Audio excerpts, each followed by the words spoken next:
Olá pessoal, tudo bem? Estamos aí mais uma vez, o próximo podcast agora, o podcast número 12. Estamos na segunda parte de Zacarias. A gente está falando de um profeta maravilhoso, mas dos profetas menores ele tem um texto maior, né? São 14 capítulos. Semana passada a gente não conseguiu, aliás, semana passada não, no podcast passado, a gente não conseguiu terminar tudo que a gente queria fazer de primeira parte. Ainda falta um pedacinho, né? Do capítulo 7, né?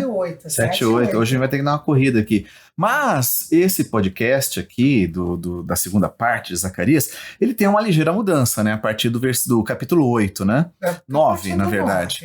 9, Ele dá uma mudança de panorama, né? Ele começa a focar um outro tempo, principalmente. Mas você já vai falar disso já? Não, ainda não. Só tô dando uma expectativa que é gostoso a gente treinar aqui a turma, né? Então não se esquece de curtir, de se inscrever, de compartilhar, de comentar também no nosso podcast de hoje, gente. Tudo isso ajuda o YouTube Bastante. a entender que vocês estão gostando assim também do nosso conteúdo. No Spotify também, né? Quem vai acompanhar com a gente no Spotify, então lá pode fazer um comentário. Isso ajuda bastante na divulgação, porque a interação conta, né, para as plataformas. Só lembrando, eu sou o Fábio. Eu sou a Deise. Então nós estamos aqui no Instituto Crescer e Frutificar, trabalhando essa parte de profetas. Então, para quem está chegando agora, se situar. Mas vamos lá, vamos direto, porque hoje tem bastante trabalho, né? Tem. Já pegou a Bíblia, né, irmão? Já pegou o caderno, já pegou a caneta também. Tem que pegar tudo. Isso. Tem um pessoal que às vezes diz assim, Fábio, é bom você explicar às vezes os propósitos. A gente tá ouvindo pela primeira vez, a gente não está entendendo bem aonde quer chegar, porque para vocês é muito comum, né? É verdade, eu tenho que às vezes parar, fazer uma reflexão. O que nós queremos com a leitura dos profetas, com esses podcasts? A gente não está trazendo nada de inovação aqui na interpretação dos textos. Nós queremos fazer uma boa interpretação de texto, tá? Então, mas os profetas da literatura bíblica, eu acredito, né, que não tenho números estatísticos, mas pelo que a gente conhece da realidade de igrejas, a gente sabe muito bem que as pessoas leem muito pouco os profetas. Muito pouco, porque não entende também, Exato. né? Já é um texto considerado confuso, difícil de entender. Isso, então... ele é muito enraizado na história de Israel e dos povos ao redor, e a gente precisa justamente esclarecer esses pontos. Agora, por que a importância de ler esse tipo de literatura? Muita gente diz assim, até comentamos no podcast passado, né? Ou foi a Geo, agora eu já estou confuso, né? Não sei já temos aí. Você vai falar ainda? Eu posso confirmar. Nós estamos assim, falando dos profetas, e tem gente que diz, mas eu já vi com o Novo Testamento tá bom, né? Então, só a história de Jesus, eu já entreguei meu coração para Jesus, já estou andando com Jesus. Gente, foi podcast passado, sim. O que acontece? Quando a gente tem uma profundidade na figura do Messias, o papel de Jesus Cristo, para nós, com muito mais propriedade, a leitura, né, vai trazendo, vai fortalecendo a nossa fé. Então, o que acontece é que quando nós estamos passando momentos de luta, nós estamos em peregrinação nessa vida. Então, assim, nós não estamos aqui para viver a vida aqui e tudo focado aqui. Não, nossa vida é pensando no reino de Deus, que é um reino eterno.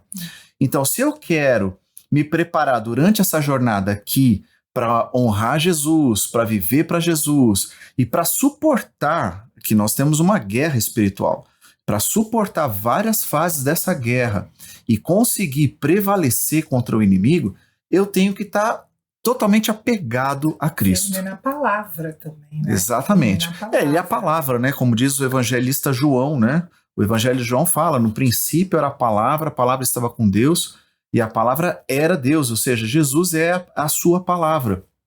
Então, conhecer esses textos ajuda a gente a entender o papel messiânico, o que ele vem fazer na nossa vida, como ele trabalha com o seu povo. E o livro de Zacarias, ele é tão evangélico quanto apocalíptico, né? Exatamente. A gente vai ver aqui no capítulo do 9 ao 14, quando a gente entrar lá, gente, uma porção de de previsões, predições, profecias a respeito da primeira vinda de Cristo, os escritores dos evangelhos citam palavra por palavra de Zacarias. Vocês vão ver isso hoje. Lindo. Bem como o Apocalipse também, ele tem várias imagens semelhantes a Zacarias. Não exatamente igual, mas semelhantes a Zacarias. Semelhantes. Né? A gente tem que tomar cuidado, às vezes, de interpretar alguns detalhes da profecia de Zacarias achando que é exatamente igual que está lá em Apocalipse. Não é bem assim, né? Existem riquezas das histórias mostrando que João vai relatar também. E assim, se você pegar Zacarias, Daniel, algumas profecias de Jeremias, de Ezequiel, já falei Isaías, Jeremias e Ezequiel, isso, dos maiores. Daniel. Miqueias também, e jogar lá no Apocalipse, você percebe que elas se complementam, elas formam um cenário maior, gente, mas ainda é um quebra-cabeça difícil de montar. Por isso, a questão dos detalhes, tem que tomar cuidado para não ficar se apegando a detalhe, mas ficar naquilo que é principal no texto. Porque muita coisa ainda não aconteceu, né, gente? E assim, gente, hoje vocês vão perceber que nós vamos tomar um cuidado muito grande para não ficar tentando trazer interpretações enfim, jogando muito nas coisas do nosso tempo, até porque a gente não tem certeza, tá? E nem todas as linhas também de interpretação, né? A gente vai tentar fazer exatamente esse papel. Focar naquilo que é mais importante no texto. Naquilo que o texto fala. Exatamente que a gente consegue entender sem ficar divagando, sem ficar conjecturando. Poxa, mas aí não vai ficar assim meio... Eu queria ver detalhe, aquela palavra. Gente, vocês vão descobrir que aqui só o que a gente vai tratar já é riquíssimo. E olha, a maioria das pessoas que ficam se apegando a detalhes, interpretando isso com aquilo, comparando gente, a maioria tem cometido os erros bem grotescos. Isso em vários anos, né? Vamos falar assim, nos últimos 50 anos da história da interpretação, a gente tem tido, assim, nessa parte de profecias... Escatologia melhor, né? Falando... A gente tem tido, assim, interpretações até grosseiras, ter relacionado situações internacionais, né, de política e tudo mais com o final dos tempos, quando, na verdade, há muita coisa que são detalhes e que não estão relacionados ao texto. Algumas coisas, vamos dizer assim, que foram marcantes na história, sim, a gente percebe ali que é uma evolução escatológica, mas aquele detalhe, aquele apego, a nação tal com a nação tal, porque vem do sul, do norte, gente, cuidado, né? Cuidado porque isso atropela a interpretação. Mas vamos lá? Vamos lá, porque a gente já falou que tem muita coisa para tratar. Nós vamos para Zacarias capítulo 7, então você abre tua Bíblia lá em Zacarias capítulo 7, mais uma vez, eu estou na NVT, o Fábio está na NAA. Tá bom? Ele faz questão de mostrar porque é NAA de estudo, não é qualquer NAA. Exatamente, entendeu? Não tem patrocínio nenhum. Também tem essa, tá? Uma sociedade bíblica, nós estamos aqui. Aliás, hoje tem uma pergunta para lançar para a sociedade bíblica. Eu quero saber se de repente alguém lá da SBB dá um alô para gente numa tradução aqui, mas a gente chega lá. Vamos lá. Isso, vamos lá. Bom, pessoal, no capítulo 7 de Zacarias é interessante porque vai vir profecia, mas ela começa com uma narração. Sim. Ela começa com uma história de um povo, né, de algumas pessoas que foram consultar o profeta Zacarias, né? Vamos lá, eles chegaram a estar no versículo 3. Devemos continuar a lamentar e jejuar no 5º mês, como temos feito? Aí Deus responde, em resposta o Senhor dos Exércitos me deu essa mensagem, diga a todo o seu povo e aos seus sacerdotes, durante esses 70 anos de exílio, esses 70 anos estavam previstos lá em Jeremias 25:11 e Jeremias 29:10. Anotou aí, irmão? Jeremias 25:11 e Jeremias 29:10. Você vai ler isso daí depois, tá? Então, durante esses 70 anos de exílio, vocês jejuaram e lamentaram no 5º e no 7º mês. Mas foi de fato para mim que jejuaram? E mesmo agora não comem e bebem apenas para agradar a si mesmos? Enfim, o povo foi perguntar para Zacarias a respeito do jejum. Sim, uma prática muito importante. Sim, e Deus não está minimizando. Não. Inclusive, ali mais para frente, Deus vai falar mais a respeito dessa questão do jejum. Vejam, eles foram para o exílio por quê mesmo? Porque eles tinham tido um estilo de culto, de adoração a Deus não ecumênica, sincretista. Sincretista, isso. Trazer todas as crenças dos outros vizinhos para fazer um caldeirão de religião e você misturar com a religião de Yahvé, tudo. Exatamente. Né? Então, e aí eles então foram levados para o exílio, e lá no exílio eles perceberam que tudo aquilo que eles tinham rejeitado das profecias de Jeremias se cumpriu, inclusive os 70 anos. Então eles começaram então agora nós temos que jejuar, porque jejuar, gente, é uma forma de se afligir e de demonstrar a Deus arrependimento. Uhum. E aqui, 5º e 7º mês, alguns intérpretes acham que tem a ver com o mês que começou o sítio, o mês que finalmente o templo foi derrubado, ou pode ser até relacionado a festas. Mas, enfim, eles começaram a jejuar e Deus pergunta, foi para mim que vocês jejuaram? Excelente pergunta, porque assim, práticas religiosas, e principalmente num povo sincretista, aqui a gente abre eu queria abrir um parênteses pelo seguinte, parece politicamente correto a gente dizer assim, não, mas não tem que, né, ter uma tolerância, aceitar... Tolerância é uma coisa, né? Mas vamos lá, aceitar a outra pessoa com as suas crenças. Lógico que tem que aceitar a outra pessoa. Sim, isso é tolerância. Mas há uma confusão com relação a isso quando se fala de crença. De adotar. Exatamente, adoção de pensamentos e práticas. Resumidamente, só para a gente entender aqui, a diferença entre o Deus bíblico e os outros deuses, seja eles quais forem, tá? É porque a revelação foi dada durante séculos para nós através de homens de Deus, que Deus levantou uma nação para fazer, digamos assim, a gestão dessa mensagem, para conduzir essa mensagem. Em compensação, as outras religiões é uma revelação mais humana, é uma percepção humana de quem é esse Deus. Então, a tendência é sempre colocar as perspectivas humanas na divindade, quando se está falando de outras crenças, e diferente daqui que está sendo trazido para nós, quem é esse Deus? Esse Deus é que está se revelando. Nas outras religiões, a gente vê muito da natureza humana nesses deuses. É muito fácil você perceber quando você fala, por exemplo, dos deuses da Grécia, deuses de Roma, que são os mais próximos aqui da história, né? E é incrível como Jesus era o verdadeiro Deus homem. Sim. E ele é completamente diferente. Da humanidade. Sim, e não é temperamental e nem busca aquelas coisas humanas, que são coisas materialistas, né? Fama que ele podia ter, poder que ele podia fazer, assim. Por isso aquelas tentações no deserto fazem muito sentido, porque está tentando Jesus na humanidade. Na humanidade dele. Aquilo que a humanidade gosta. Exatamente.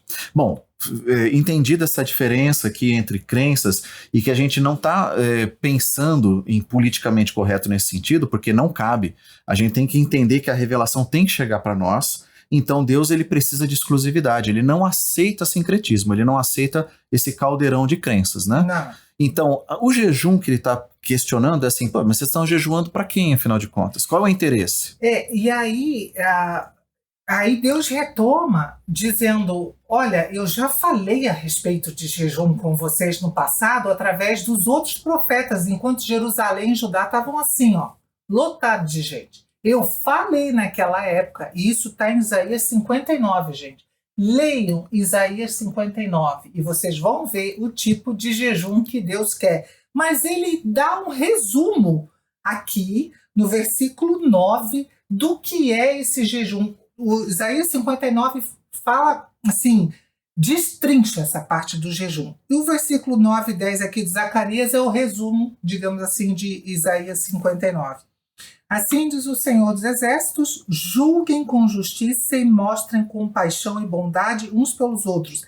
Não oprimam as viúvas, nem os órfãos, nem os estrangeiros, nem os pobres, e não tramem o mal uns contra os outros. Versículo 11. Seus antepassados não quiseram ouvir essa mensagem. E Deus falou, é esse o tipo de jejum que eu quero.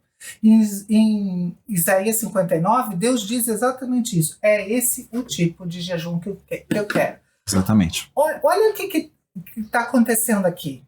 O povo no exílio percebeu que eles erraram feio com essa questão da idolatria sincretista deles ali, que eles criaram um Deus de Israel diferente do Deus que realmente se revelou através de Moisés, da lei, e se revelava no tempo deles através dos profetas, que eles, aqui, quando chegam no exílio, eles se arrependem, mas eles ficam apegados à forma. Uhum. Nós temos que jejuar, nós temos que... Gente, é o povo que liga. Eu tenho que ir na igreja. Eu tenho que dar o dízimo, eu tenho que participar da ceia. Que, irmã, fala mais alto aí, tô falando muito baixo. Eu tenho que fazer essas coisas porque senão eu não vou ser salvo. Irmão, faça tudo isso. Mas se você não amar o seu próximo como a si mesmo...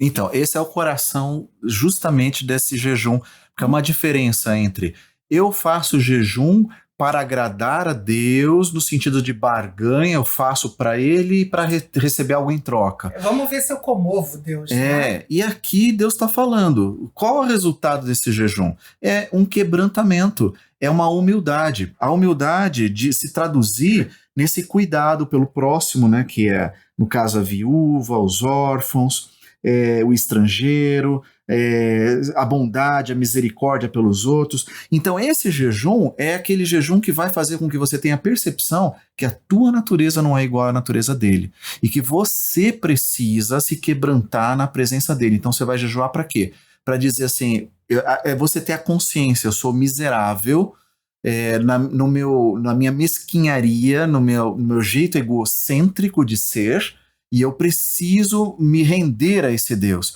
para que ele transforme meu coração igual ao coração dele. Porque senão é hipocrisia. Exatamente. Então não é uma barganha.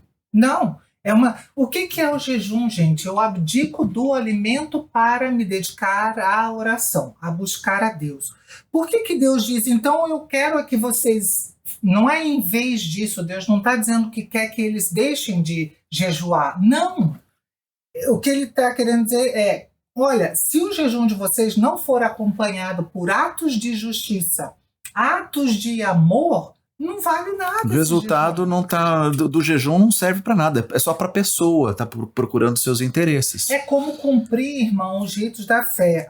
Eu faço meu devocional todo dia, eu oro todo dia, eu acordo de madrugada. Mas se você mente, se você fofoca, se você não cuida do seu próximo, se você não oferta para as pessoas que você percebe que são necessitadas, mas você está sempre procurando ganhar vantagem, isso tudo é hipocrisia. O jejum ele sempre vem acompanhado de algo mais, né? É uma vestimenta, é a cinza na cabeça, é justamente exatamente uma posição de humilhação, né? Ele está se humilhando.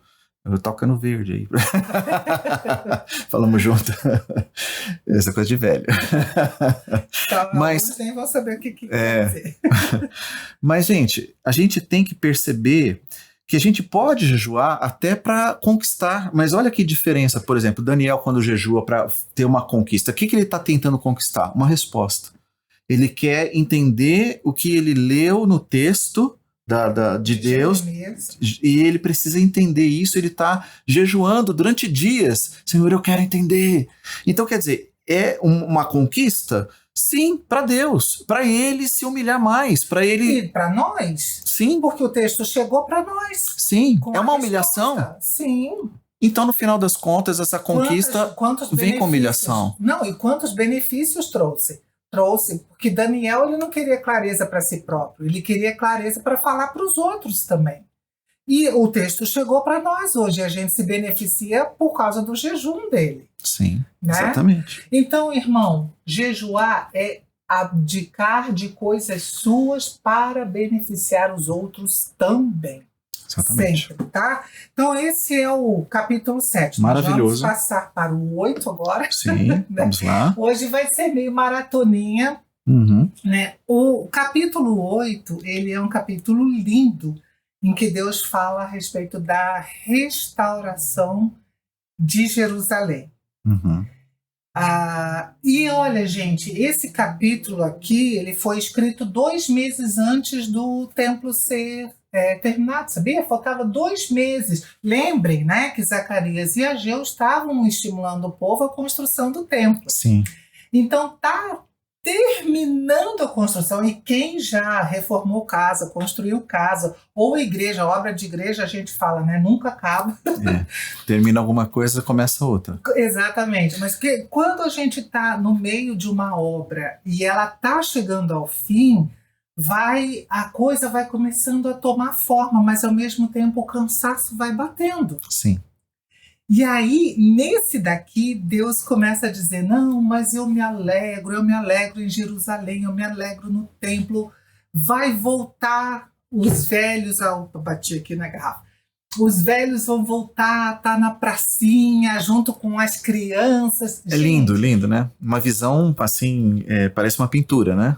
É aquela coisa de cidadezinha do interior, né? Que o pessoal se reúne no domingo à tarde na praça, os idosos para jogar dama ou baralho. Crianças brincando. Aquele barulho gostoso de ouvir, né? De vida boa, de vida calma, de vida gostosa. É isso que Deus está dizendo. De qualidade, vou restaurar, né? Isso. Exatamente, a ideia é qualidade. E ele cita aqui a ideia de Sião, né? Existe um apego do povo judeu com relação a esse tema, Sião, Sião, Sião. Por quê? Porque não adianta, gente, a terra está ligada à história da nação e à cultura da nação. Então existe essa busca por restaurar a ideia de Sião, o sionismo, né? Então aqui é justamente por quê? Porque Deus várias vezes falou sobre isso daqui. Voltarei para Sião, versículo 3, tá? E habitarei no meio de Jerusalém. E Jerusalém será chamada cidade fiel, e o monte do Senhor dos Exércitos será chamado de Monte Santo, porque Jerusalém está sobre um monte, né? Agora, nós estamos falando de algo que extrapola o espaço físico e a cultura e justamente o movimento sionista. Nós estamos indo muito além disso. Primeiro a gente precisa lembrar, como a gente falou no primeiro podcast de Zacarias. Se você não viu, irmão, eu até te aconselho, pare agora esse, vá ver o primeiro e depois volte para ver esse, porque senão algumas coisas não vão fazer muito sentido para você. Como a gente viu no primeiro podcast, então, os que voltaram foram 50 mil pessoas. Como é que você enche um país com 50 mil pessoas? É muito pouco. Não dá nada. E Deus está dizendo aqui justamente, eu tenho ciúme, eu vou trazer população de volta, vocês vão ter velhos porque vocês vão envelhecer nessa terra e uma nova geração vai estar sempre vindo. Deus, é uma promessa muito bonita. Mas ao mesmo tempo está remetendo ao que a gente sabe, né? Que é justamente essa ideia de que a cidade santa é justamente onde Jesus vai habitar reinando sobre a terra, né? Que a gente vai ver mais para frente em Zacarias. Aqui é bem interessante isso aqui, gente, porque é uma profecia para o tempo deles, é uma profecia também para os dias do fim.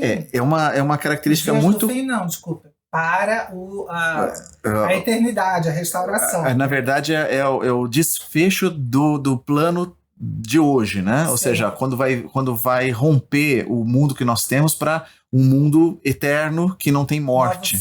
Novos céus e nova terra. Então, a partir do capítulo 8, a gente vai ter muito essa característica de que as coisas se mesclam entre o que está acontecendo para a nação naquele momento com o que vai acontecer para a nação no futuro próximo aqui eu estou falando da era de Cristo, né? E também do que vai acontecer no final dos tempos, né? No dia do julgamento, inclusive. Mas deixa eu voltar aqui, você está falando do julgamento, eu quero voltar aqui à mensagem que Deus deu para aquela geração. Vamos lá. Mas é algo que também pode nos abençoar, porque, gente, a história, a narrativa da Bíblia, ela foi escrita para nos estimular, ou seja, o mesmo Deus que agiu dessa forma no passado, age assim conosco hoje, ele não mudou, né? Então vamos lá, versículo 9 diz assim: assim diz o Senhor dos Exércitos, sejam fortes e completem a tarefa. Vejam, faltava 2 meses, né? Desde que lançaram os alicerces do templo do Senhor dos Exércitos, vocês têm ouvido o que os profetas dizem a respeito de terminar a obra. Antes de iniciar os trabalhos do templo, não havia dinheiro para contratar pessoas ou pagar animais. Nenhum viajante estava seguro, pois havia inimigos por toda parte. Eu os havia incitado uns contra os outros. Agora, porém, não tratarei mais o remanescente do meu povo como tratei no passado, diz o Senhor dos Exércitos, pois agora plantarão as sementes da paz. Olha que lindo. É isso que Deus está dizendo. Eu incitei os inimigos, eles vieram contra vocês, e aí depois o que eu fiz? Eu incitei eles uns contra os outros, mas sejam fortes, terminem o trabalho. Então, meu irmão, quando você começa uma coisa para Deus e está difícil, você está enfrentando oposição, e às vezes a oposição vem de dentro de casa mesmo, e você pensa em largar, Deus está te dizendo agora, seja forte, continua, fui eu que te mandei fazer. Não importa se os outros não gostam, você vai semear semente de paz. Continue o teu trabalho, né? Isso aí. E aí, nós vamos para a última sessão de Zacarias. Gente, aqui há um salto de 30 anos. Tá? Então, entre Zacarias 30 anos, 8 né? e anos, por quê? Não é que você falou de um jeito baixinho, não sei se ficou gravado direitinho. Ok. Entre Zacarias 8 e Zacarias 9, há 30 anos. Ou seja, o templo já estava pronto, já tinha restaurado a adoração toda, o culto. Então agora vem as profecias que vão falar a respeito do rei messiânico na primeira e na segunda vinda dele, né? Sim. Vamos lá? Então, Vamos capítulo lá. 9. Isso. Então, você quer pegar de que parte para a gente não ter que ler todo o texto, né? Não tem como. Gente, olha só. Primeiro, o capítulo 9 começa falando de Deus trazendo juízo, destruição contra as nações, justamente as nações que tinham se tornado opositores desse remanescentezinho de 50 mil pessoas que voltou lá do exílio, né? Uhum. E aí Deus fala que de uma invasão estão vindo do norte. Olha, eu li 4 comentários de novo, né? E todos diziam, essa invasão aqui, do jeito que está colocada, é a invasão de Alexandre o Grande. Uhum. Mas como Zacarias está falando de Alexandre o Grande? Fantástico. É isso mesmo. Você também... Sim. Não, porque tem outras partes do texto que vai deixar muito claro isso. Então, gente, entre o antigo... Nós não temos o registro dessa invasão na Bíblia. Para quem não sabe, aqui, só abrir o parênteses, que a invasão de Alexandre o Grande é o que vai trazer toda a cultura grega para aquela região, né? Aliás, foi um império grego, mundo, né? Para o mundo da época. Né? E depois desse império vai vir o Império Romano. Então, as marcas que a gente vê no Novo Testamento é justamente da cultura greco-romana. Então, Zacarias já está antevendo uma coisa que não existia. Porque Daniel já tinha feito isso. Sim. E agora é Zacarias. Porque, na verdade, a Grécia até deu uma surra na Pérsia. Mas aí foi uma coisa localizada. Nós estamos falando de um grande movimento. Filme 300? Então, é justamente sobre a guerra de um exército pequeno da Pérsia, da Grécia contra a Pérsia, sim. Então agora ele está vendo algo muito maior. Então ele está falando de uma invasão. E quando a gente está falando de uma invasão aqui, vou resumir um pouquinho da história do que aconteceu para a gente entender essa profecia. É porque Alexandre, depois da morte dele, que ele trouxe um movimento imperialista, né, no Ocidente todo. Como o império ele levou a língua e a cultura. Sim. Né? Então toda a parte da filosofia, das divindades e tudo mais, ele levou para todo o império, que incluiu até a Israel ali. Né? Sim. E Alexandre tinha uma característica. Ele fazia uma guerra diferente de todas as guerras que houveram até então. que ele era uma máquina, ele não parava. Inclusive, havia reclamações, porque existiam regras de guerra que Alexandre não cumpria. Então, por exemplo, né, Alexandre, de repente, surgia quando, fora do tempo que as pessoas ouviam que Alexandre estava chegando, de repente, quando eles viam, Alexandre já estava ali. Porque ele não dava descanso para as tropas. Então, até os seus inimigos reclamavam. Como é que esse homem faz um negócio desse? Então, ele foi e continuou indo para o Oriente, conquistando. Ele chegou até a Índia. E eu não vou entrar... 30 anos, né? Com 30 anos. Ele era um cara muito... Precoce. Precoce, vamos falar assim. Mas, ele morreu, né? Então, ele morre e o império dele fica trincado. Ele racha. E os generais dele dividem o reino dele em partes, né? 4 partes. E a parte que fica responsável pelo território onde está a nação de Israel, de Judá, né? Primeiro ficou com os Ptolomeus. Isso. Aí depois, que era o general Ptolomeu de Alexandre o Grande, que ficou coordenando ali o Egito e Israel, Judá, né? Não sei como que estava se chamando naquela época, né? E aí depois eles foram vencidos pelos Seleucidas. Sim, que era outro grupo. Ptolomeu era um general de Alexandre o Grande, Seleuco era outro. Uhum. Tá? Então foram os descendentes deles. Já não eram mais eles, porque já tinha passado o tempo. Sim. E também eles não duravam muitos anos, né? Porque homem de guerra ali.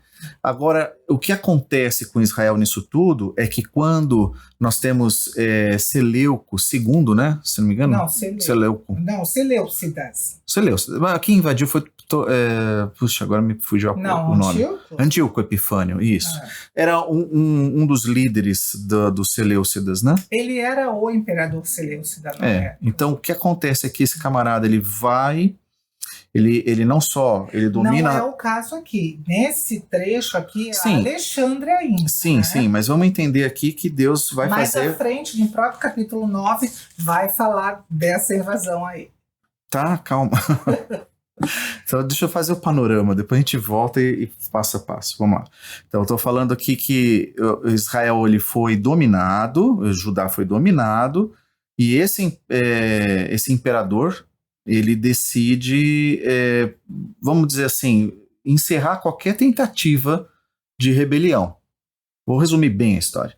E nisso daí ele invade o território, invade o templo, e ele mata um porco, sacrifica um porco, coisa que para judeu é inconcebível, e depois disso ele sacrifica um porco no altar. Perdão, faltou falar isso, né? Ele sacrificou no altar. E aí ele obriga... Faz uma imagem de Zeus no templo. Isso, ele obriga todos os sacerdotes em todo o território a fazer a mesma coisa nas suas regiões. Até que estoura uma revolução no interior, e de uma maneira milagrosa, que foi milagre mesmo, eles venceram os gregos, né? A turma de Antíoco, os Seleucidas, de Antíoco Epifânio, né? Então eu fiz um resumão para a gente entender, para dizer assim, como é que Deus está dizendo, eu cuido, eu protejo, eu estou à frente de vocês. Exatamente um momento que ele não é um momento pontual, mas ele vai se estendendo na história, mas para dizer assim, Israel, eu cuido de vocês. Vejam bem, Israel no tempo de Zacarias estava dominada pelos persas, ou seja, eles tinham que pagar impostos para os persas. Depois que Alexandre o Grande invade, eles mudam. Agora eles vão ter que pagar os impostos para Alexandre o Grande. Mas Alexandre não se mete na religião deles, ele leva a filosofia, a cultura, tá tudo bem, os esportes. Há um movimento de oposição com relação a isso, né? Porque os esportes na Grécia eram praticados nus, e isso para um judeu não pode. Então, havia um movimento, havia um grupo que adotou a cultura grega e havia um grupo de resistência contra isso, mas eles estavam convivendo ali. Sim. Foi quando realmente Antíoco entrou e ele quis forçar, e ele já não deu mais opção, era obrigação que eles todos, né, adorassem Zeus e sacrificassem porcos, é uma forma de profanar a adoração a Deus. Vocês querem saber dessa história?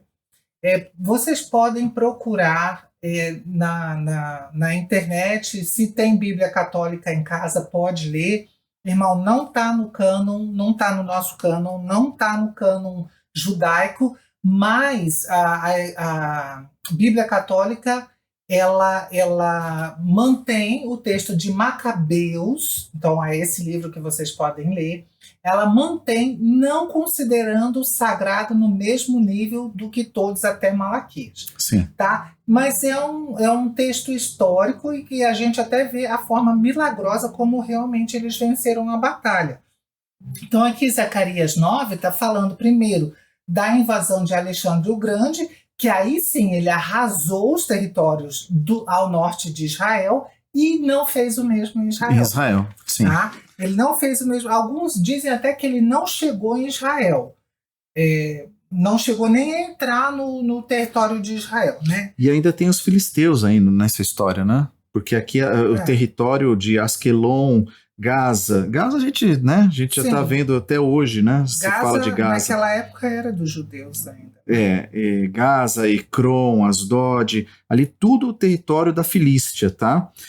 Mas veja só, no versículo 8, Deus diz, eu vou guardar meu templo. Ou seja, Alexandre invadiu os territórios dos outros, mas ele não fez nada contra o templo dos judeus. Sim. Né? E aí no versículo 7, Deus, na profecia, está dizendo assim, da boca destes tirarei a carne com sangue. Como é que está a tua tradução? É isso mesmo, também. Tirarei a carne com sangue e dos seus dentes as suas abominações. Então Deus está dizendo assim, acabou as hostilidades. Esse tipo de conquista sangrenta não vai chegar na terra de Sião. E aí, comparando, né, ao grande e temível exército de Alexandre, como você falou, aí vem a profecia do rei dos judeus. Ao contrário de Alexandre, que até montava em elefantes, gente, eles vinham às vezes com elefantes. Que dava um medo terrível para os inimigos, né? Porque não conheciam que ele trouxe elefantes, tem muita gente que nunca tinha visto aquele animal, e quando eles olhavam, diziam assim, que bestas são estas, né? E aí vem a profecia, que você já deve ter visto lá em Mateus, quando Jesus entra em Jerusalém, Mateus cita, alegre-se, ó povo de Sião, está no versículo 9, né? Exulte, ó preciosa Jerusalém, vejam, seu rei está chegando, ele é justo e vitorioso. Já está falando do caráter dele, mas também é humilde e vem montado num jumento, num jumentinho, cria de jumenta. A tradução é igualzinha a minha. Mas esse daqui eu acho que eles nem iam arriscar sair muito, porque são textos tão consagrados, né? Aí removerei de Israel os carros de guerra, de Jerusalém os cavalos, destruirei as armas usadas na batalha. Aqui já fala, os arcos de guerra serão destruídos, né? Gente, se você pegar lá Isaías 9, né? Ele será chamado conselheiro, maravilhoso conselheiro, pai da eternidade, príncipe da paz e ver e continuar ali, você vai ver que Deus vai tirar as botas de guerra, tudo aquilo que era de instrumento que era usado para guerra vai virar agora instrumento de arar. Eu não sei no versículo 10 como é que está a continuação, essa parte aí, que seria a parte, aqui está com o G, né? Ele quem? Ele anunciará paz às nações, o seu domínio se estenderá de mar a mar e desde o Eufrates até os confins da terra. É Deus, né? Mas aqui nós sabemos quem é, né? Que é o Cristo, príncipe, né, da paz, né? Ele vai anunciar a paz. E quanto a você, Sião, por causa do sangue da minha aliança com você, eu tirarei os seus cativos da cova em que não havia água. É muito bonito, né? Porque os exércitos humanos são todos poderosos e, né? Se você pensa em Alexandre o Grande, então, cara, ele derrotou a Pérsia, e a Pérsia tinha alto exército, né?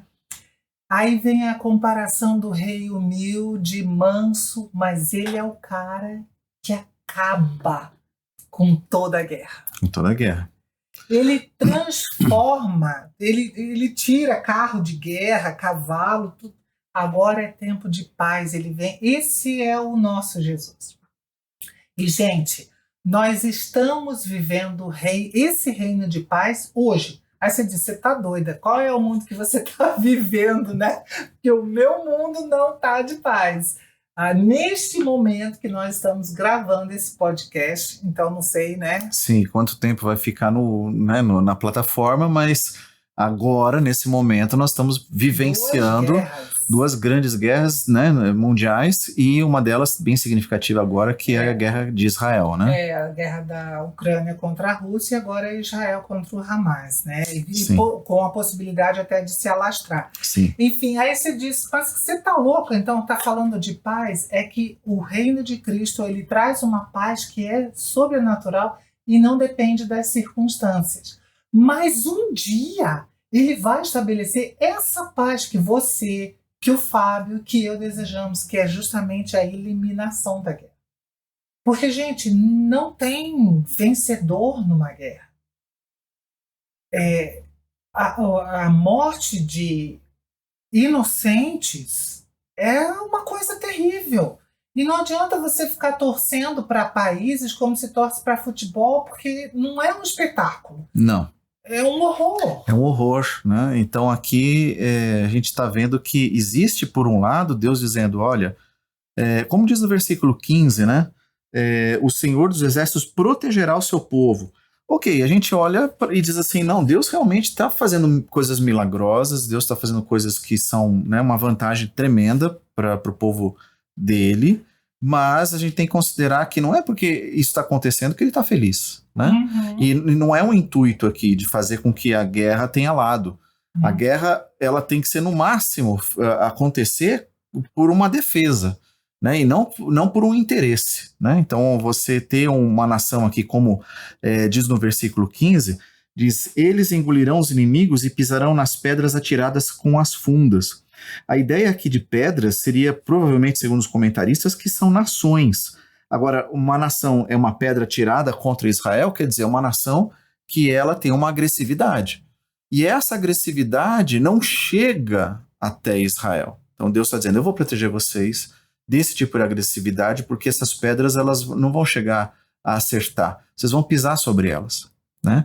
Então é uma atitude que Deus está defendendo o seu povo. Deus está dando, vamos dizer assim, uma atitude aliás, atitude não, vamos dizer assim, é uma proteção ao seu povo. Mas ele não é o Deus que ele quer guerra. Você vê que todo o Antigo Testamento, a gente vai ver que toda vez que há uma guerra, com exceção da entrada em Canaã, é sempre um inimigo vindo contra Israel.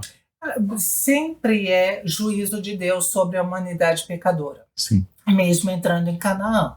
Mesmo Nabucodonosor invadindo o território do povo de Deus. É sempre juízo. Nunca é uma coisa que Deus realmente gostaria de estar fazendo. Sim. Mas que ele tem que fazer para trazer correção. Mas, gente, nós temos que correr. Vamos correr. O capítulo 10... ele está falando aqui agora do povo, né? Peçam a chuva de primavera. Lembra quando a gente viu Ageu? Se você não viu Ageu, você vai ter que assistir esse podcast também. Em Ageu fala que eles estavam enfrentando seca. Uhum. Né? E aqui Deus está dizendo, peçam que a chuva vai vir. Porque Deus tem prazer em abençoar. Eu só quero ir um pouquinho mais para frente no versículo 4. Que, de novo, mais uma profecia de Jesus. Exatamente, que remete a Jesus. De Judá sairá a pedra angular, dele a estaca da tenda, dele o arco de guerra, dele sairão todos os chefes juntos. E serão como valentes que na batalha pisam aos pés os seus inimigos, na lama das ruas, lutarão porque o Senhor está com eles e envergonharão os que andam montados em cavalos. Mas aqui, quando falo da pedra angular, é a pedra que você usa como alicerce, né? Então, para quem não sabe, aqui, pedra de esquina, pedra de ângulo, pedra angular, na construção civil antiga, como não se faziam, como hoje se faz, né? Que você pega o concreto e você forma o alicerce, e você senta a casa em cima, os antigos arquitetos faziam uma pedra de esquina daquela moradia ou daquele ambiente, assentando todo o peso sobre aquela pedra, né? Então aqui ele é a pedra angular. E o Novo Testamento fala de Jesus sempre como a pedra angular, Exatamente. a pedra que foi rejeitada. A pedra rejeitada pelos construtores, né? Aquela palavra que Pedro dá para Jesus, dizendo, tu és o Cristo, filho do Deus vivo, e Jesus volta e faz um jogo de palavras, porque o nome de Pedro é Simão, né? Então, mas tu és Simão, filho... tu és Simão, e sobre essa pedra edificaria a minha igreja. Mas na verdade é sobre a declaração de Pedro, porque Pedro faz parte ele é uma pedra viva, mas ele não é uma pedra angular. A pedra angular é Cristo, o alicerce da igreja é Jesus. Então ele é o próprio Deus que vai se tornar toda a estrutura, que vai, vamos dizer assim, governar, tudo vai estar assentado sobre o seu governo, como o reino de Deus.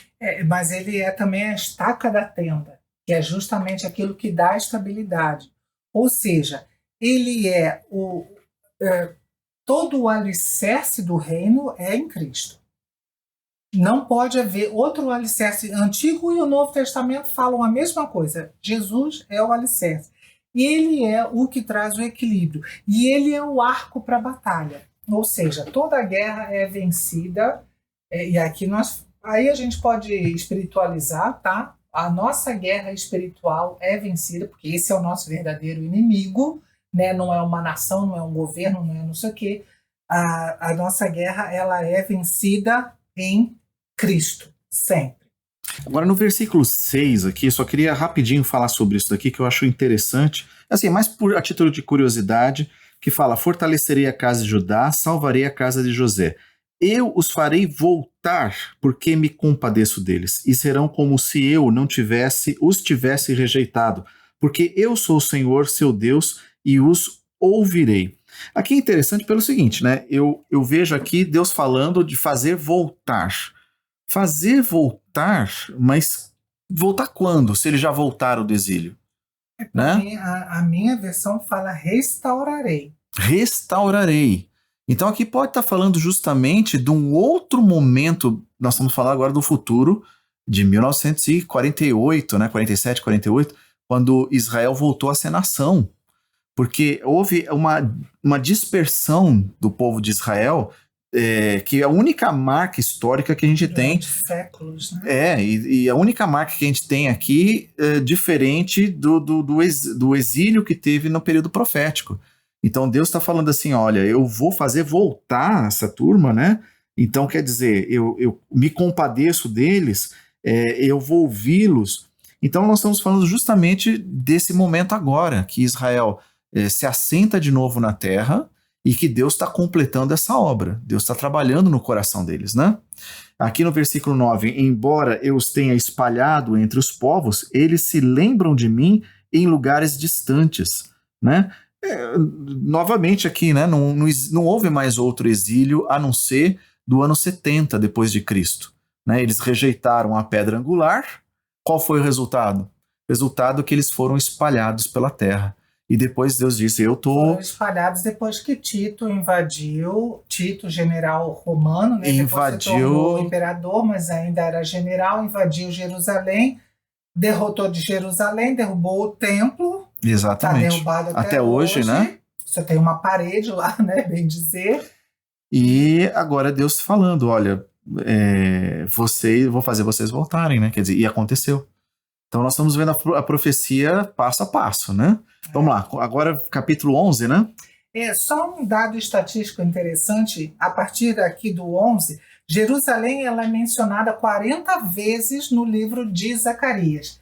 Dos capítulos 11 ao 14, ela é mencionada 20 vezes. Das 40 vezes, 20 é em 4 capítulos. 11, Sim. 12, 13 e 14. A importância de Jerusalém nesse ponto, né? Ou seja, está falando muito acerca da Jerusalém que vai acontecer a vinda dele e, ao mesmo tempo, a segunda vinda dele. Gente, é sério, aqui nós vamos ter que tomar um cuidado redobrado, né, no nosso podcast para não viajar na maionese aí mesmo, tá? Porque tem horas que é nítido que está falando de Jesus da primeira vinda e tem horas que é nítido que está falando de Jesus na segunda vinda. E às vezes as duas coisas estão que a gente não consegue nem separar. né? Como dizem, é o tal do reino já, mas ainda não. Nós já vivemos o reino de Deus, mas ainda não estamos naquele reino, né, de novo céu e nova terra. Mas é muito especial esse capítulo 11 aqui. Muito especial. Capítulo 11, 12, 13 e o 14. Mas é que no 11, mas o gente... 11 é muito especial. É que acontece exatamente algo que a gente vê na história de Jesus e que Mateus registra dizendo assim, ó, estava lá, e foi dessa forma. Vamos ler, né? Vou direto no versículo 6 do capítulo 11. Certamente não terei mais compaixão dos moradores dessa terra, diz o Senhor. Aí eu tô voltando... parece estranho, né? Porque a gente tem 10 falando tudo bem, né? Mas de repente começa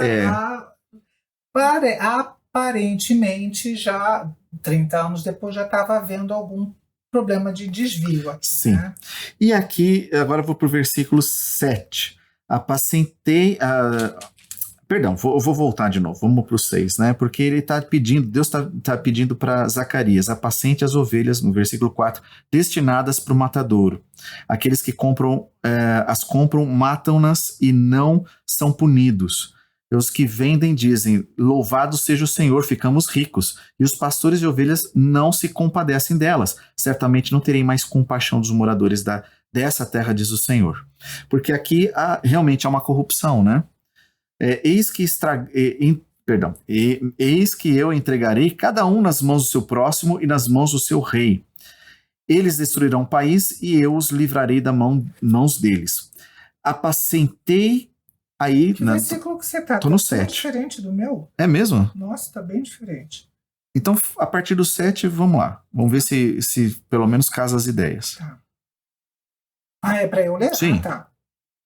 Portanto, cuidei do rebanho destinado para a matança, o rebanho oprimido. Então peguei 2 varas de pastor e chamei uma delas de favor e a outra de união. Num só mês acabei com seus 3 pastores. Aqui a ideia, gente, pastor, não entendo como pastor de igreja. Na Bíblia, quando fala pastor, é líder, tá? Que pode ser tanto o rei, quanto os sacerdotes e até os profetas, né? Então está dizendo aqui, acabou com os 3 pastores. É uma questão difícil de interpretar. Quem são esses 3 pastores? Pois é. Pode ser o superlativo até, né? Por ser 3, né? A gente não sabe. E aqui é um pastor que está falando também, né? Porque ele é o que ficou encarregado do rebanho. Sim. E um rebanho que estava destinado à matança, né? Então, contudo, perdi a paciência com as ovelhas e elas também me odiaram.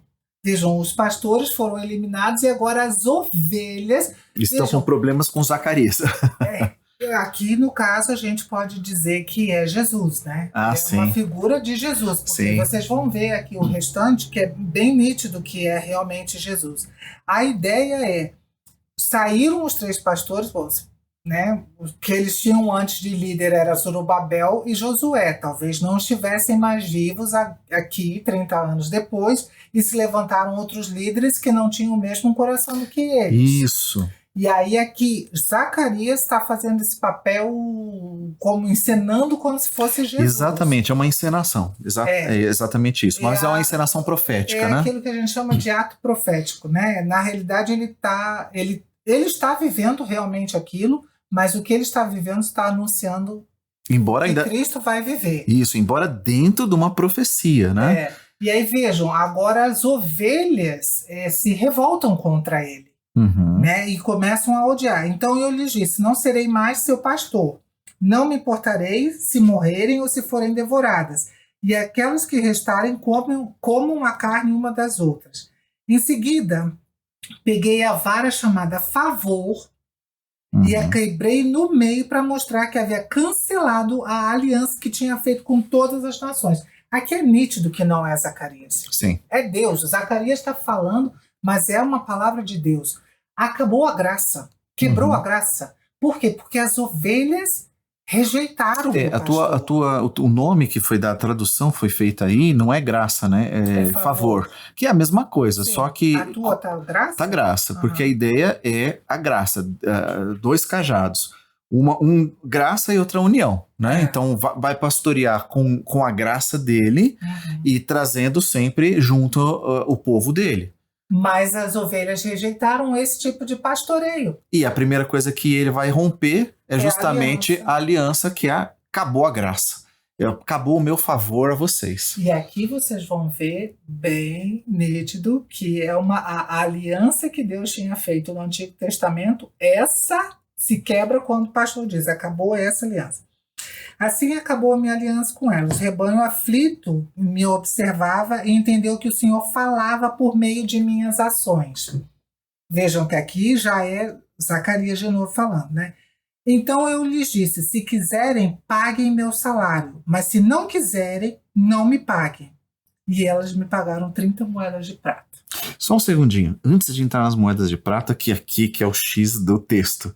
Mas aí eu falei que eu ia fazer uma pergunta pro pessoal da Sociedade Bíblica do Brasil, se tem alguém aí ouvindo. Porque na minha tradução, ele está falando assim, no versículo 11, portanto a aliança foi anulada naquele dia e os negociadores de ovelhas que estavam me observando reconheceram que isso era a palavra do Senhor. E na sua, não fala negociadores de ovelhas. Ela fala rebanho aflito. Fala rebanho aflito, então há uma diferença grande. Só, e assim, aí vocês podem dizer, mas pode ser a Bíblia dela que está errada. Nós conversamos a respeito disso, coincidentemente, porque o Fábio falou, não, mas ele está falando com os outros pastores. Eu falei, não tá, ele está falando com as ovelhas. Não, é com o pastor. Quem é? Aí a gente leu e viu que as nossas versões estavam diferentes. O que a gente fez? A gente procurou na Almeida Revista Atualizada, na Almeida Revista Corrigida, na NVI, Nova Versão Internacional, na NTLH, na Almeida Século XXI. Gente, na Almeida Revista Atualizada, Corrigida, na NVI, na NVT, na Almeida Século XXI, todas falam isso. Ou é rebanho aflito, ou é rebanho pobre, ou é rebanho... Enfim. O hebraico, ele sempre às vezes dá uma variedade de expressões. Uma palavra pode dar uma variedade de ideias. Mas essa palavra não. Então, nós fomos no original também. E aí por isso que eu tô cutucando a turma aqui, porque só aparece negociantes de ovelhas na versão da NAA e na NTLH. São as duas únicas, gente, que aparece isso. Ficou a dúvida aqui no ar. Mas aí é aquela coisa. Não quer dizer que está errado, contanto que a gente entenda o que o tradutor quis trazer. Exatamente. Porque, assim, realmente, no léxico, tá? A palavra não poderia ser traduzida como negociante. A princípio, deveria ser pobre, aflito. Enfim, temos que saber a ideia do tradutor, né? Por isso que é a vantagem de você pegar a variedade de traduções, gente. Desde que você apega numa tradução e diz, não, essa daqui é infalível. Não é, porque não existe. Uma vez que você pega uma ideia e você traduz para outro povo, que no caso somos nós aqui do Brasil e de língua portuguesa, nós estamos trazendo uma ideia do texto original que às vezes não tem nem palavras para descrever como eles escreveram. E você tem que trazer as ideias próximas, ou tentar, vamos dizer assim, trazer alguma coisa que seja parecido no nosso contexto. Sim. Um exercício. Agora, gente, isso daqui assim, não tá nada combinado, tá? Eu vou falar com ele agora, vou ver se ele vai topar. O que você acha, depois que a gente terminar essa série, porque agora só falta Malaquias, a gente fazer 1 ou 2 podcasts falando só a respeito de tradução bíblica? Bom, para o pessoal entender. ela veio e colocou na parede aqui. Porque a gente tem um projeto para fazer um documentário, né? Mas pelo menos agora a gente podemos fazer uma introdução. Acho que é muito válido e a gente fazer com que a turma entenda a importância, né, do trabalho dos tradutores, que é muito lindo. Eu tô falando com uma tradutora aqui, né? Você gostou da ideia? Dá um joinha aí pra gente. É, isso aí. Tá? Pra você entender como funciona. E é muito bom, gente, muito bom a gente ter essa proximidade, entender todo esse trabalho. A gente já tem dificuldades, às vezes, justamente na forma como o Novo Testamento puxa ideias do Antigo Testamento, né? Que é uma tradução. E por falar nisso, por falar de Antigo Testamento puxado na realidade novo, puxado antigo, estamos falando agora das 30 moedas de prata. Vamos voltar às 30 moedas. Isso. Aqui, gente, vocês lembram, esse foi o preço que Judas vendeu Jesus. Mateus 27. Tá, né? Lá. Mateus 27, o quê? Qual é o versículo? Versículo de 1 a 10, eu posso ler rapidinho aqui? Não, resumido, eu vou do 3. Tá, então, vamos lá. É só porque, gente, a gente tá preocupado com o tempo do podcast. Tá? Vamos lá. Se você gosta que ele vá que ele pode durar mais tempo do que 1 hora, escreve ali embaixo pra gente saber, porque a gente tá sempre preocupado com isso. A gente sabe que tem podcasts que vão 8 horas até, mas a gente não quer, né, abusar e nem que se torne desinteressante. Mas vamos lá. Mateus 27, capítulo 27, versículo 3. Então Judas, que o traiu, vendo que Jesus havia sido condenado, tocado de remorso, Judas está tocado de remorso, devolveu as 30 moedas de prata aos principais sacerdotes e anciãos, dizendo: pequei traindo sangue inocente. Eles, porém, responderam: que nos importa? Isso é com você. Então Judas, atirando as moedas de prata para dentro do templo, retirou-se e se enforcou. E os principais sacerdotes, pegando as moedas, disseram: não é lícito a gente colocá-lo no cofre das ofertas, porque é preço de sangue. E tendo deliberado, compraram com elas o campo do oleiro, para o cemitério de forasteiros. Por isso aquele campo é chamado até o dia de hoje Campo de Sangue. Então se cumpriu o que foi dito por meio do profeta Jeremias. Pois é, ele chama de Jeremias. Né? Tem um lance muito interessante voltando para Zacarias, porque ele está citando Zacarias. Só que aqui Mateus ele teve cuidado de pegar o que está acontecendo em Jeremias e fundir com o que está acontecendo em Zacarias. E Jeremias é um outro tempo, né, gente? Só lembrando, antes do exílio, né? Bem antes de Zacarias. Aí, Jeremias capítulo 19, eu vou resumir, não se preocupe porque eu não vou ler todo, né? Mas ele fala justamente que Jeremias, Deus manda ele pegar um pote de um oleiro, vai lá. Ele observar o oleiro, né? Ele vai pegar um pote. Aqui no capítulo 19. Então não é o mesmo. Tá? Então. Não. No capítulo 19 é bem diferente. Vai comprar um pote de barro, e aí ele vai numa região que é um vale chamado Ben Inon, e nesse vale tem uma porta chamada Porta dos Cacos, que ali é como se fosse um lugar que se quebrava muita coisa e se jogava lá muitos cacos, né? Uhum. Então é praticamente um lixão, só que de entulho. Né? De entulho de olheiros. Sim, entulho de olheiros. Aí ele vai falar que diga o seguinte, né? Deus mandando ele falar: escute a palavra do Senhor. Ó reis de Judá e moradores de Jerusalém, assim diz o Senhor Deus de Israel: eis que trarei uma calamidade sobre esse lugar. E aí vou adiantar para o versículo 4. E encheram esse lugar de sangue de inocentes. Deus está trazendo um juízo sobre aquele lugar. Porque aquele lugar, na verdade, se fazia sacrifício de crianças. Sangue inocente. E justamente que Mateus está falando, sangue inocente. O reino de Deus é das crianças. Não pode ser de outro jeito, tem que ser inocente. E essas crianças têm sido mortas ao longo dos séculos. Exatamente, né? Os filhos de Deus são aqueles como crianças, né? Mas é interessante porque Zacarias fala também, né? Ele recebeu o pagamento de 30 moedas de prata e depois o Senhor me disse: lance isso ao oleiro. Esse preço fabuloso pelo qual me avaliaram. Gente, 30 moedas de prata era o preço de um escravo deficiente. É mais baratinho. Era um escravo que não tem muito valor. Roxo, ou enfim, né? Tinha sido ferido na guerra, enfim. Peguei as 30 moedas de prata e as lancei ao oleiro no templo. Olha, tudo que tá... Incrível. Gente, aqui o que está acontecendo... Judas, na realidade, ele é um representante da nação. Isso que eu ia falar. Ele é um representante da nação. É isso que eu ia dizer. Ele traiu Jesus, mas as ovelhas, lembrem, o preço... Quem pagou pela obra do pastor que tinha o favor e a união na mão foi 30 moedas de prata. As ovelhas rejeitaram, dando a ele um pagamento pelo trabalho dele de livrar elas da morte, deram um pagamento maninharia. Avaliaram mal, avaliaram como um escravo. Sim. E Judas faz isso, mas vejam, ele não está sozinho nessa trama. Ele foi pago por sacerdotes. Exatamente. Então, aqui que a gente tem que entender o que Zacarias e Jeremias estão falando, que Mateus está trazendo. Porque Mateus ele fala exatamente da forma como Judas traiu. Só para vocês entenderem, gente, Judas aqui é o nome da forma grega de se falar, né? Porque na forma hebraica, a origem do nome dele é Judá. Tá? Judá é hebraico e Judas do jeito que se falava na época de Jesus. Como A Josué Isso, é Jesus. é Jesus. São os mesmos nomes. Josué é hebraico, Jesus grego. Exatamente. Agora, veja bem, para não parecer antissemita aqui, né? Nós estamos falando mal, que toda a nação foi rejeitada. Não.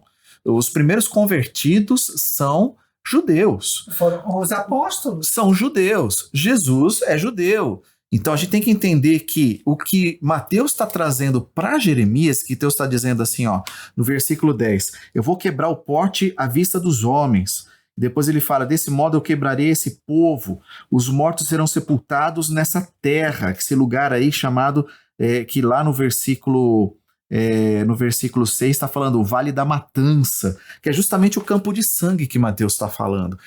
Cara, tá tudo coincidindo para dizer, o orgulho daqueles que são prepotentes, porque é exatamente o que estava acontecendo no período de Jeremias, porque Deus disse, a Babilônia vai vir e vai levar vocês, e vocês têm que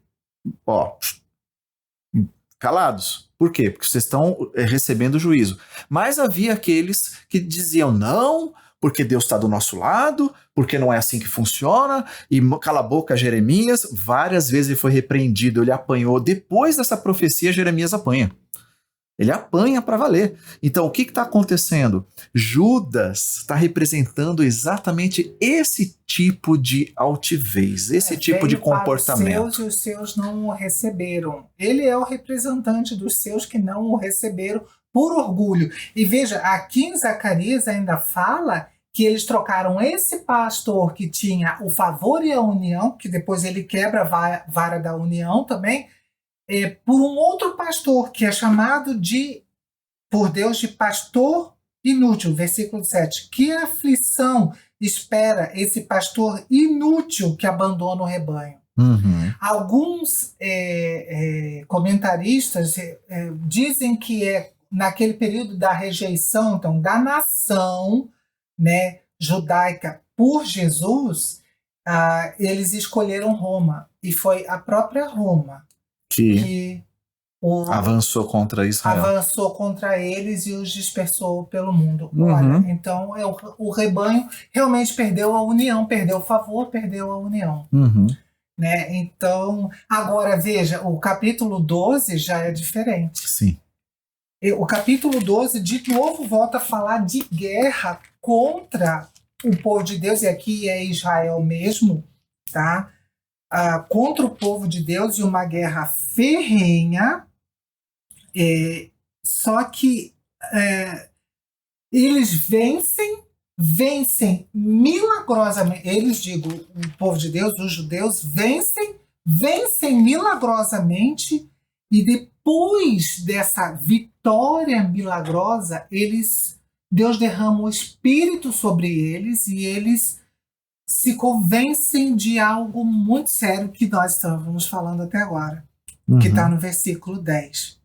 Lindo. Essa promessa, gente, não teve um comentarista que eu li que não tivesse exatamente o mesmo ponto de vista. É unânime. É unânime. Né? É unânime. Então, antes de dizer o que eles pensam, vamos ler a passagem. Quer que eu leia? Você pode ler. Versículo 10, capítulo 12, Zacarias. E sobre a casa de Davi e sobre os moradores de Jerusalém derramarei o espírito da graça e de súplicas. Olharão para aquele que transpassaram, prantearão por ele como quem pranteia por um filho único, e chorarão por ele como se chora amargamente pelo primogênito. Naquele dia, o pranto em Jerusalém será tão grande como o pranto de Hadad e Rimon no vale de Megido. Primeiro, só explicando aqui que esse campo de Hadad e Rimon, no Vale de Megido, é onde o bom rei Josias havia sido morto. Foi morto. Numa guerra contra o faraó. Ele foi tentar parar o faraó para ajudar a Babilônia e acabou sendo morto. E coincidentemente, esse lugar, Hadad e Rimon, tinha, que é no Vale do Megido, né? Ele tinha um vale culto... de Megido, por coincidência, chama Armagedon. Armagedon, né? Está no Apocalipse. Mas nessa região aqui é onde havia um rito e que se cria na crença pagã, e que o deus Baal, ele morria e ia para o inferno. Olha que interessante, né? Então, aqui existem um simbolismo maior, né? Não que a gente tem que trazer o paganismo para interpretar. É lógico que aqui está falando de Josias, né? Sim. Mas a ideia é justamente que há um pesar pela morte aqui. É essa a ideia. E olha que lindo, gente. Nós estamos falando da nação que rejeitou o pastor com o cajado do favor e da união, que ficou dispersa entre as nações, que é alvo de guerra, que Deus dá a vitória na guerra, e a vitória, isso não aconteceu ainda, tá, gente? E essa vitória na guerra é tão maravilhosa que traz para eles a convicção de que eles foram responsáveis pela morte do Senhor Jesus. Não são, gente, tá? Tem judeu e tem gentil ao pé da cruz se alegrando, tá? Por favor, não saiam por aí com a história de que foram os judeus que crucificaram Jesus. Não, foram os romanos também. Todo mundo estava junto. Todo mundo está nesse jogo. O gentil estava lá aplaudindo os pecadores. A morte do Senhor Jesus. Mas é muito legal ver que esse povo, que é o primogênito de Deus, tá? Não, eu e você somos filhos de Deus, mas Israel foi o primogênito. Foi dele, gente, que veio Jesus para nós.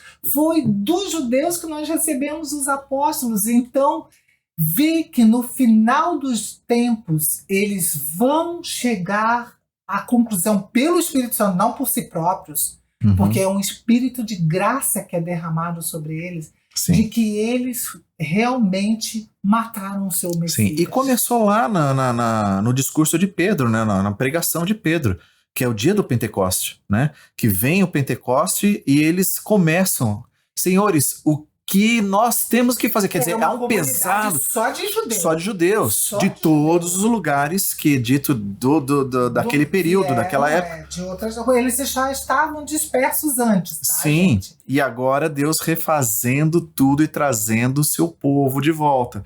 Só que com o pesar, né? Nós matamos o filho único, o nosso Messias. Como diz aqui, aquele que mata, aliás, que perde, né, vão prantear, que é aquele que pranteia o filho único, que é o filho único de Deus. E o Pentecoste vem com esse peso. Senhores, e agora? E Pedro fala, arrependam-se.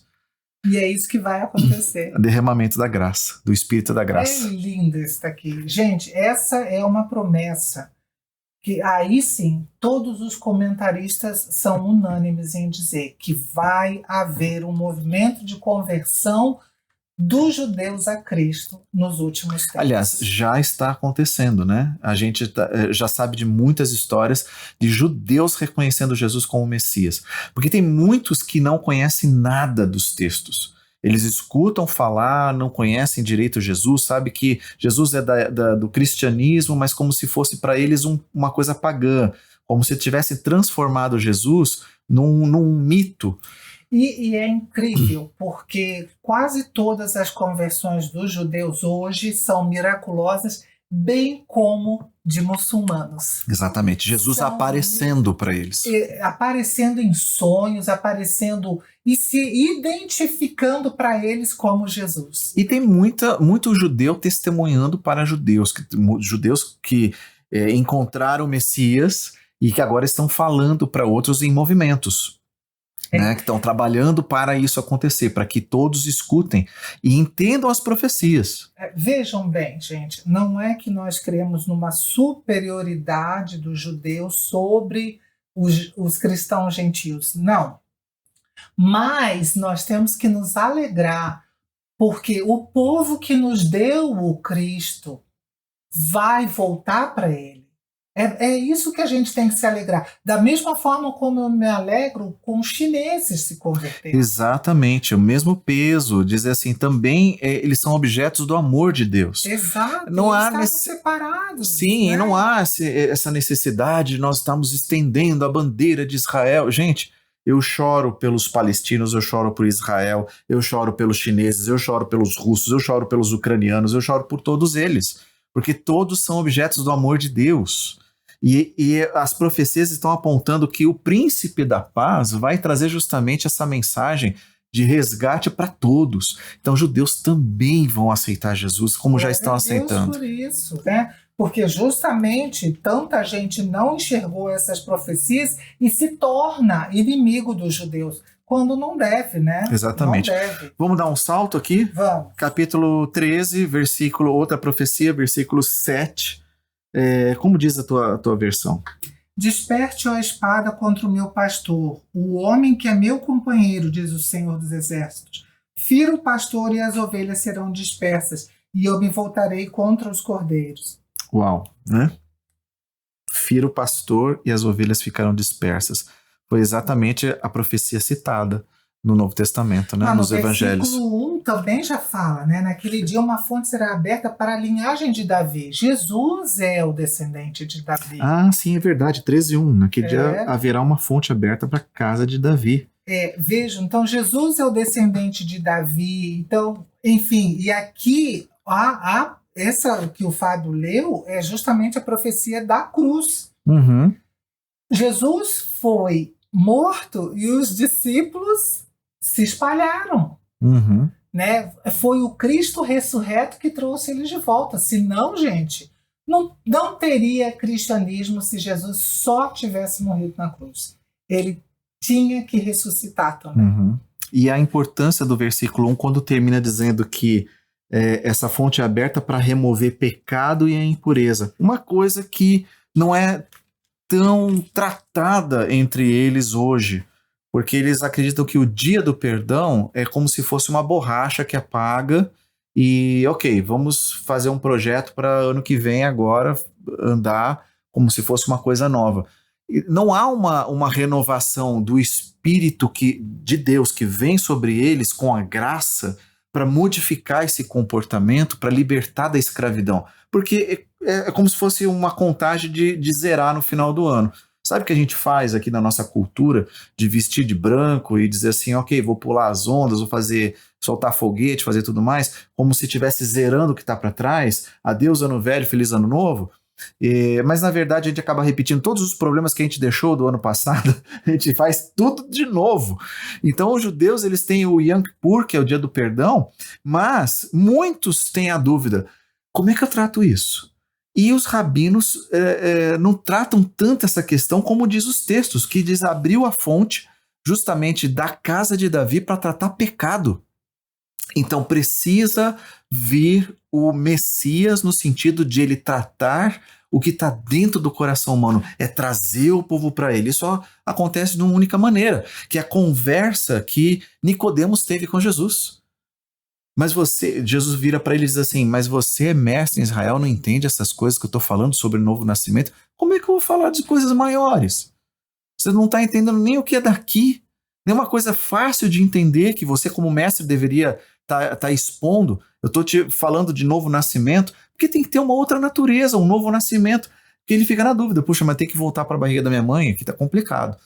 Não é isso não, é nascer da água, o quê? Da água e do Espírito, é exatamente o que nós estamos falando aqui, é a fonte que remove pecado e impureza e a chegada do Espírito Santo, né? Ponto.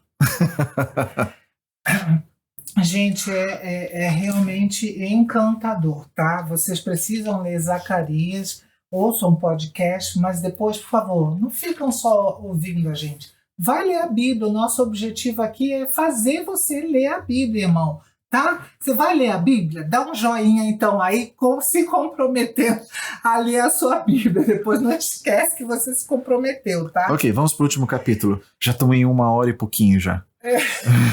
Vamos lá. A gente realmente fica bem preocupado com isso, tá, irmãos? Então vamos. Ok. O último capítulo, esse daqui é aquele do último tempo mesmo, da destruição. Gente, é do uau, né? Assim, ele já começa falando de reunir as nações para lutar contra Jerusalém. Veja, não parece aquela batalha do Armagedon lá do Apocalipse? É essa a impressão que dá. Agora é interessante, no versículo 3, é o 3? Olha o 2 primeiro, porque eu queria só dar um detalhe aqui, ó. Porque eu ajuntarei todas as nações para a batalha contra Jerusalém, a cidade será tomada, casas serão saqueadas, as mulheres violentadas. Assim que tá na tua versão? Gente, quem tá assistindo o que tá acontecendo aí que o Hamas fez? Então você imagina isso potencializado. Por isso que Jesus fala, ai das grávidas naquele dia. Porque vai haver repentina destruição, vai ser um corre-corre, fujam, não corram para casa buscar nada. Porque a guerra vai ser muito mais violenta do que nós estamos vendo agora. E no final, vejam, quem vai pôr o ponto final na guerra é Jesus mesmo. Sim. É a vinda dele. Então, parece que no meio dessa batalha cataclísmica aqui do último tempo, o Senhor sairá para lutar contra essas nações como fez no passado. Naqueles dias, os seus pés estarão sobre o Monte das Oliveiras, a leste de Jerusalém. Por que é tão importante aqui o Monte das Oliveiras? Porque é onde, gente, Jesus foi levado aos céus. E os anjos disseram, está lá em Atos 1, anota lá, irmão, Atos 1, 9 a 12. Jesus leva os discípulos até lá, e aí Jesus sobe aos céus, os discípulos estão lá contemplando aquela visão maravilhosa, não dá vontade de sair dali, mas os anjos dizem, gente, vamos embora. O trabalho de vocês não é para ficar aqui esperando Jesus voltar, olhando para o céu. Vocês têm um trabalho de evangelização para fazer. E no versículo 11 ou 12 de Atos ali, fala, eles saíram do Monte das Oliveiras e os anjos disseram, da mesma forma como ele foi, ele vai voltar. Oh, glória! Irmão, essa é a nossa esperança. Irmão, essa é a nossa esperança. Aí vai acabar com a guerra, o pé dele pisou. Voltou pro mesmo monte, e aqui Zacarias está dizendo, ele vai vir... E ele vai vir com todos os santos. Aqui tá falando, ó, o versículo 5 aqui. Vocês fugirão pelo meu vale entre os montes, porque esse vale chegará até Azal. Sim, vocês fugirão como fugiram do terremoto dos dias de Uzias, rei de Judá. Então virá o Senhor, meu Deus, e todos os santos virão com ele. Gente, você achou que era Paulo que tinha falado isso, irmão? Zacarias já tinha falado primeiro, veja bem. Exatamente. Porque Paulo é que fala disso, do Senhor vir com todos os santos, né? Veja bem, agora é interessante porque ele diz aqui que o Monte das Oliveiras ele vai se dividir ao meio. Vai ser uma chegada tremenda. Eu vou contar para vocês um detalhe a respeito da geologia de Israel, que vocês precisam saber. Exatamente no meio do território de Israel, por baixo do Mar Morto, por baixo do Rio Jordão, que é um vale ali, por baixo do Mar da Galileia, até a Turquia, desde a África, tem uma fenda, uma falha geológica. Ou seja... Por isso fala, nos dias de Uzias teve um terremoto. Amós já tinha falado que ele tinha profetizado 2 anos depois do terremoto de Uzias. Foi o terremoto.